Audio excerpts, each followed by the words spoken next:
Ladies and gentlemen, my name is Jimmy. This guy's name is Frank, and I'm having fun talking to him. How about you, Frank? Yeah, I'm having a good time. Of course you are. You're talking to me. But, ladies and gentlemen, to piggyback on the end of our last segment, Frank and I want to discuss the past faces of wrestling as opposed to the present faces of wrestling. You could go back. Let's go to Hulk Hogan, who in many people's eyes was the greatest babyface of all time. An argument can be made, right, Frank? Oh, I think so. All right. I don't like Hulk Hogan. I don't like Terry Bollea. But I have no shame in admitting Hulk Hogan was a big reason that wrestling became as huge as it did. And without Hulk Hogan, may not have happened. May not have happened. But Hulk Hogan was universally over. And it wasn't because Vince McMahon chose him that he was universally over. Let's make sure we get our facts straight. Hulk Hogan was universally over from his time in the AWA. For those of you that watched AWA or have heard about AWA, some of the greats of the greats started there. Rick Steamboat, Ric Flair, fucking Hulk Hogan, like I'm talking about now. Everybody from the WWE came from AWA. Yeah, Shawn Michaels, the Andersons. Kurt Hennig, Adrian Adonis, Jesse the Body. Yeah, Andre the Giant. They all came from the AWA. Vince just was smart enough to get them all under one umbrella and showcase them. Hulk Hogan was already a massive figure, a global figure, because he wrestled in Japan and was over. He wrestled in the United States and was over. Anywhere the AWA went, he was popular. He was in Rocket City. After that, exactly. It wasn't Vince McMahon saying, "Oh, I think this guy could be money. Let's try to push him." No. Hogan was already over because the fans loved him. That's one. Who preceded Hogan?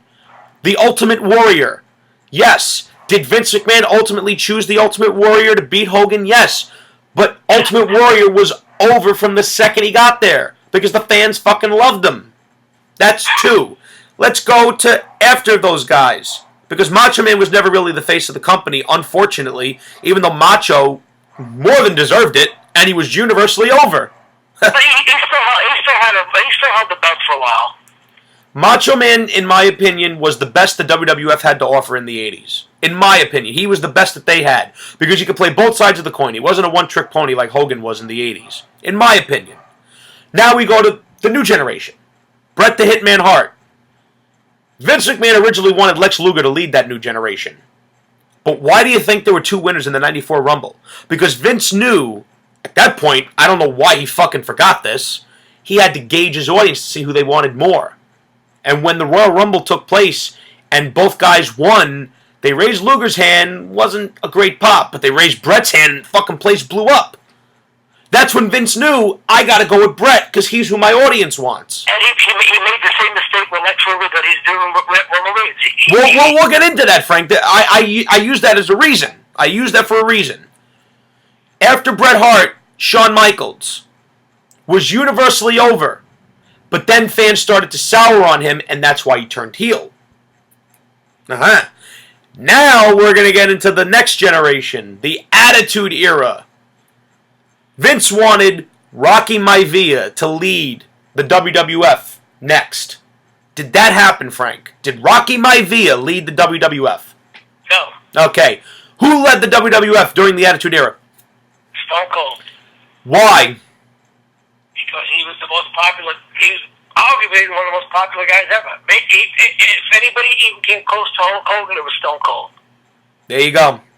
Stone Cold Steve Austin was billed as the biggest bad guy in history in the WWF in 1997. But then something happened in Chicago. I know I've said this many times on the show, and I'm going to keep saying it until people get it. Because unfortunately, we're in an era now, Frank, where what the fans want don't matter. Stone Cold, wait, 1 second. When I first saw the Stone Cold character, I thought it was a character.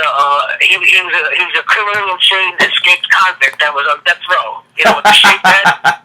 You know, that's what I thought. I thought he was portraying a criminal, an escaped convict, a criminal insane guy. But the thing about Austin, the thing with Austin was this: he was being billed as the bad guy, but the fans. I'm saying, think about that type of character, a criminal. No, I know what you're saying. I know what you're saying. That's a heel. But the fans loved him. They loved him. They clamored to him. They came in droves to see him, to see what he was going to do next. And then you go to The Rock, that when the fans got what they wanted out of him, which was him being the cool bad guy, they got behind him. And those catchphrases caught on. The fans would finish his sentences for him, and he would look at the fans and say, "Hey, you can't sing along with The Rock." But at that point, there was nothing there was no insult he could hurl the fans. They would cheer at his insults. exactly, because The Rock became so charismatic. Was he ever going to get? Was Dwayne Johnson ever going to get there as Rocky Maivia? No. Why was he not going to get there as Rocky Maivia, Frank? Because that character was corny. It was what the hell was that character? It was a guy. It was a Samoan. He looked like the Hawaiian Punch guy. Frank, I'm smiling. Okay. After No, Rock, he looked like the guy from the Hawaiian Punch commercial. After through the ring, he had the blue Hawaiian Punch clothes on. He was jumping up and down. After Rock and Austin, you get into the 2000s. There was kind of a period where you really didn't know who the face of the company was, but at the same time, you kind of knew. From 2000, I want to say 2002, because that's when Austin and Rock kind of fell off. Brock Lesnar stepped up and became the guy. It didn't really work, character-wise with Brock as a babyface, but the fans got behind him because he was such a badass. Now think about this. Think about this. Think about this. How could you not like him? He was Brock was coming off beating The Undertaker in a massive Hell in a Cell match where Brock was the ultimate heel. But in less than a week, after that, he was the most over guy in the company. So the fans got behind Brock organically. They got behind him. And what ended up happening was he was the most popular guy in the business. And then for whatever reason, they turned him heel and made him join Vince, which to me I thought was a big mistake. But the fans bought him as a heel. And then Kurt Angle stepped into the forefront as a top babyface. But from 2003 through 2004, I kind of felt that Triple H was the face of the company because he was constantly in the main events. No one was in the main events. He was stealing everybody's thunder. Absolutely. Nobody was in the main events more than Triple H from 2003 to 2004. But Triple H was so hated, he was doing his job as a villain. So I can't even criticize him because he was being billed as a villain and the fans hated him. Triple H came back as a face when he returned from his injury. When he came back. Yeah, but that's 2002. But the thing is, he was always overshadowed by Rock and Austin. Yeah. He was always overshadowed by Rock and Austin. I know deep down that killed him.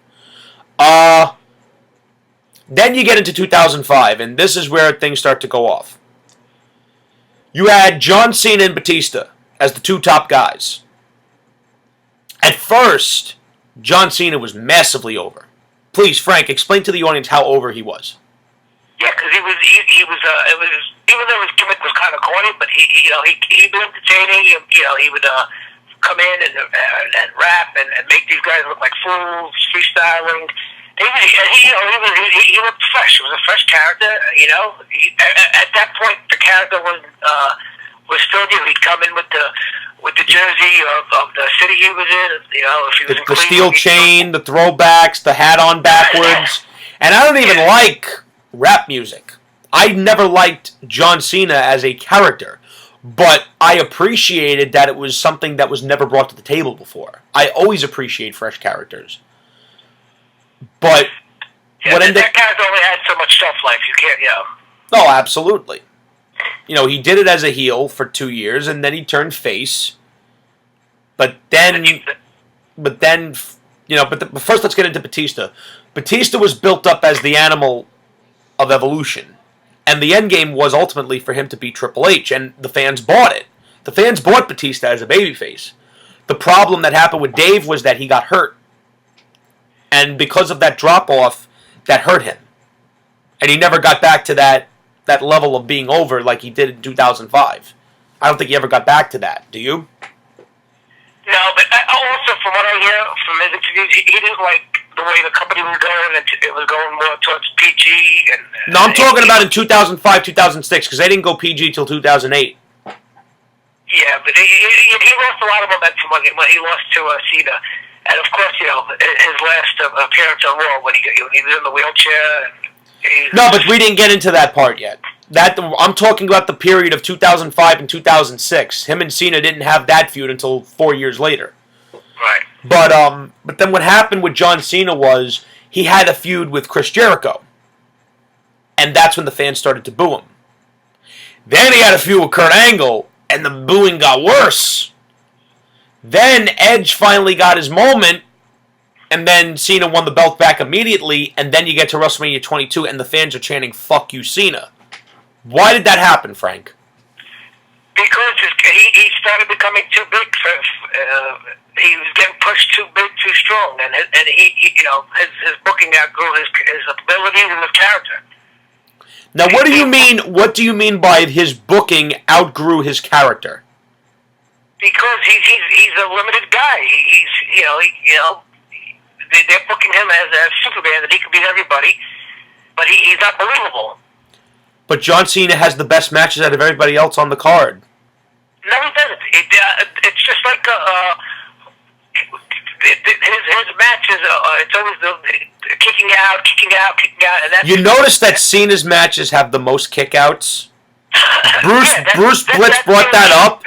Bruce Blitz brought that up on one of his shows, and I counted the kickouts in one of the matches, and I lost count after 10. The tag matches didn't have that many kickouts.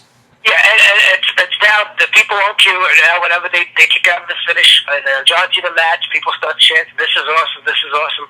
It gets stupid after a while. I mean, how many finishes are you going to kick out of? It gets stupid. It's like Austin said, they don't sell anymore. The DDT used to be a finish, and now people use it as a sub move, and it doesn't do anything. I mean, on Raw, Kevin Owens gives him the pop-up powerbomb. Cena's laid out for 5 minutes. And then on the pay-per-view match, he takes three pop-up power bombs and gets up. No logic when it comes to Cena. But ultimately, the point that Frank and I are trying to... And let's continue. Even though they were never the faces of the company, CM Punk and Daniel Bryan became two of the biggest stars WWE had up until that point. CM Punk... The reason he got over was because first of all, he looks like the everyday guy. He doesn't look like a bodybuilder. He doesn't look like a movie star. Thank God. He ended up becoming a massive star because he sat on a stage in Las Vegas and basically said all the things that the fans feel about the product. Now, why do the fans feel that way about the product, Frank? That what CM Punk brought up on that stage in Las Vegas. Well, he said things that weren't said for a while, that's how everybody felt for about 2, 3, 4 years, and they finally came out and said it. Even though that was a work shoot, but that's what people wanted to hear. Why did they want to hear that, Frank? Because that's what they feel. And if your fans feel that disenchanted and that disappointed in the product, why are you not motivated to make it better?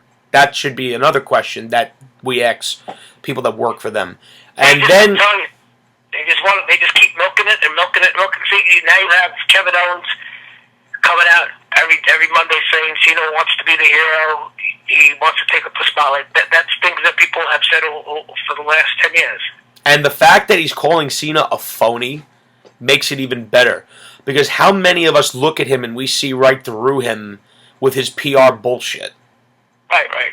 But see, that's the WWE acknowledging it, and now they don't care. They're just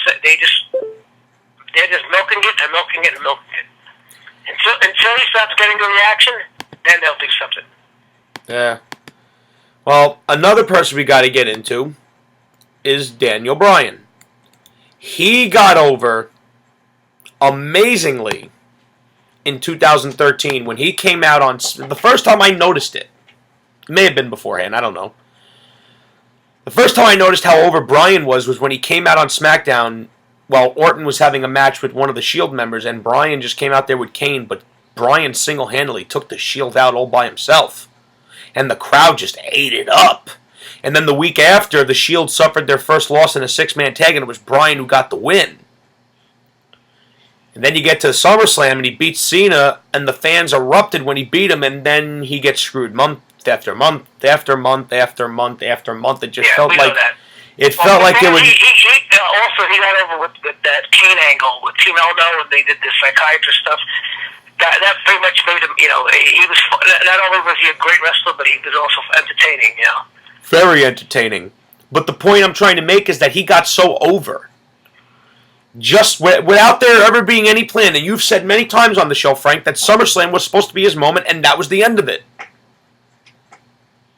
He got over and stayed over, despite WWE trying to bury him. Now, why would WWE try to bury him, Frank? Because he's not the chosen guy.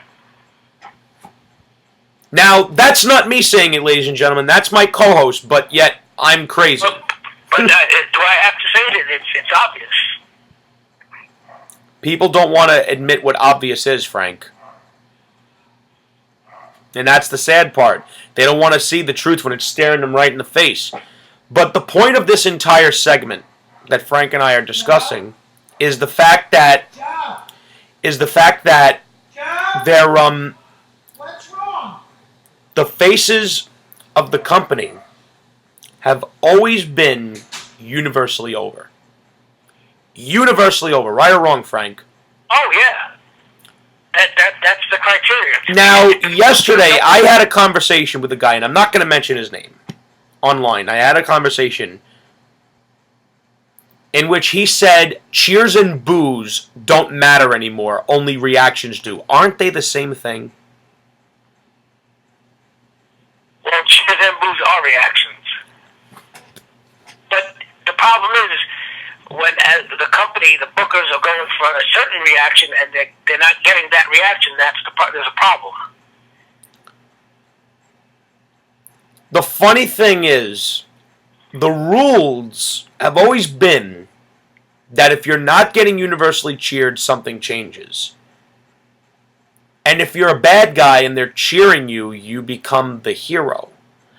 Can somebody with a brain, to anyone watching this video, I am begging you, go in the comments section. I don't care if it's 3 fucking pages long, because I'll take the time to read it. Trust me, I will. I'll find the time. Private message me if it makes you feel uncomfortable to actually answer. Explain to me why that it wasn't okay for Bret Hart to get booed, so he had to turn heel. It wasn't okay for Hulk Hogan to get booed and turn heel. It wasn't okay for Rocky Maivia to get booed and turn heel. But it's okay for John Cena to get booed and get cheered when the fans are told he's not going to be there, but he never changes. I want someone to explain that to me. Because all the faces of the company made the company money. You're going to tell me that John Cena makes the WWE more money than Hulk Hogan did? He makes them more money than Stone Cold Steve Austin did? That he made them more money than The Rock did? Get the fuck out of here with that bullshit.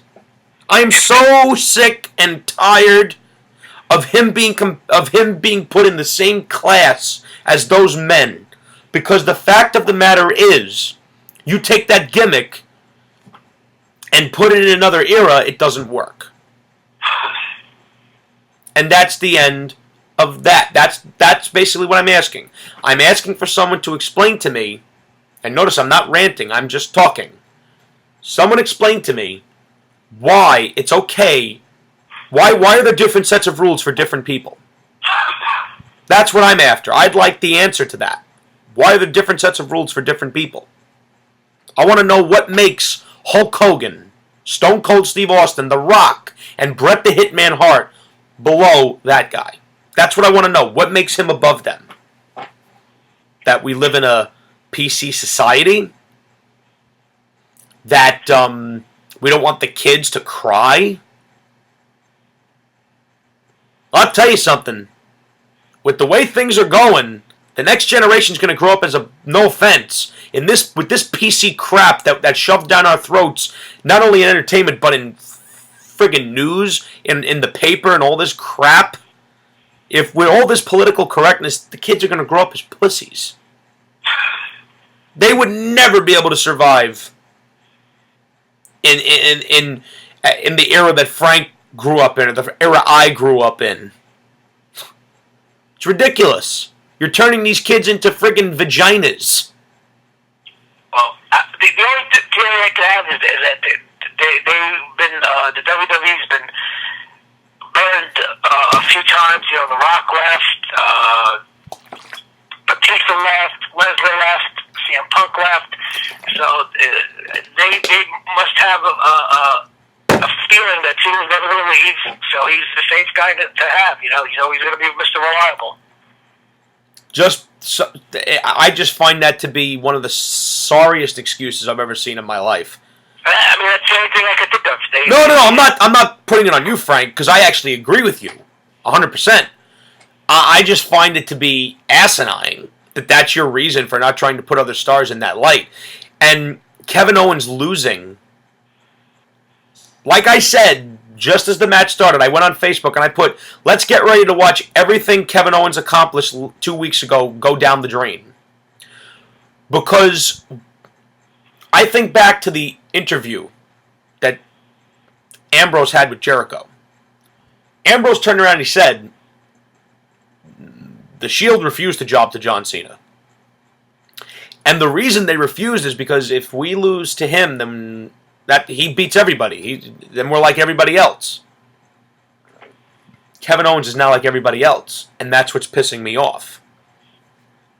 Well, like I said, they did do a good job of telling the story Sunday night, and now we got to see if Owens wins the belt. He wins the U.S. belt. I could tell you right now, if Kevin Owens loses this feud, none of you, I don't want to see a single apologist of that guy come on the internet and turn around and say he has to. I actually heard someone turn around and say, Frank, he has to go over because he sells merchandise. Who's this? Some guy on the internet. Who's got to go over? Cena. What, Kevin Owens doesn't sell anything? That was my question. And if you make Kevin Owens win, don't you think he'll keep selling stuff? They don't see it that way, Frank. They think that only one guy should be the one to sell merchandise. That's why he has 90 items and the rest of them only have 30. Oh, maybe that's why they're doing bad business. What do you mean they're doing bad business, Frank? They're making tons of money. They should be making quadruple.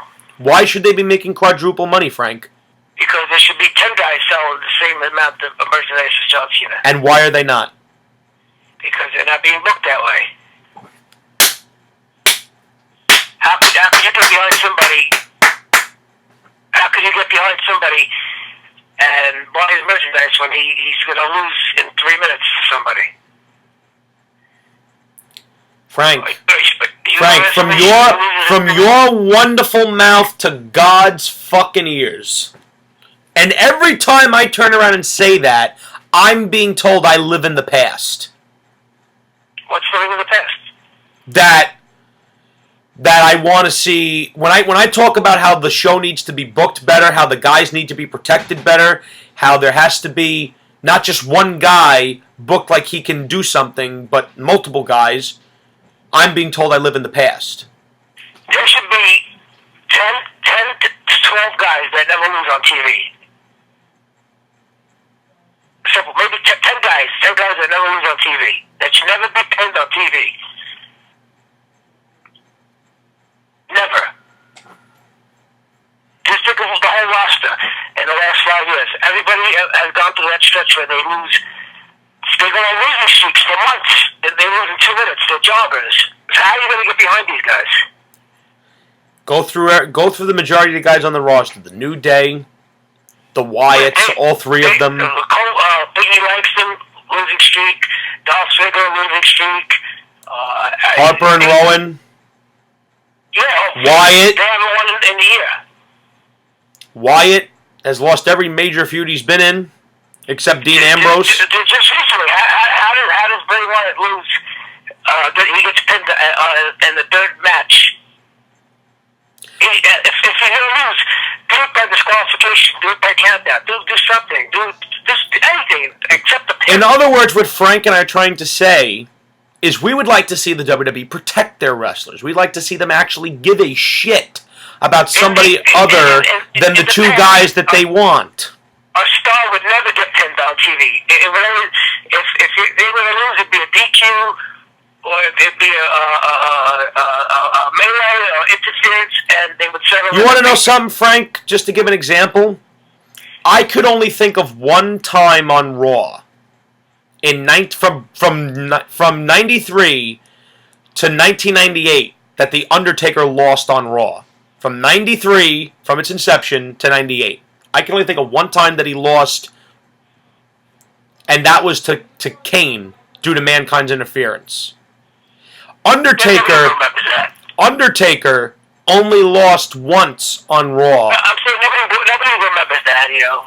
No, but that's my point, because he didn't lose again and again and again and again and again. The only time the Undertaker lost... It's not like they're losing in the main event in a 15-minute classic.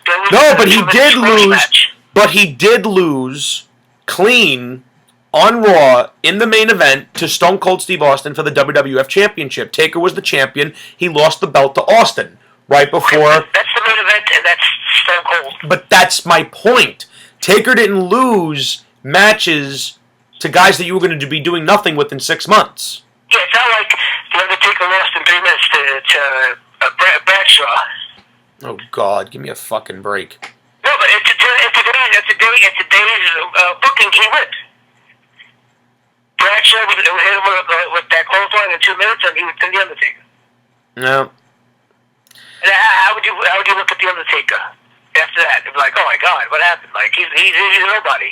Yeah, that's exactly and how. Next week, Bradshaw loses in 3 minutes to the Road Dog.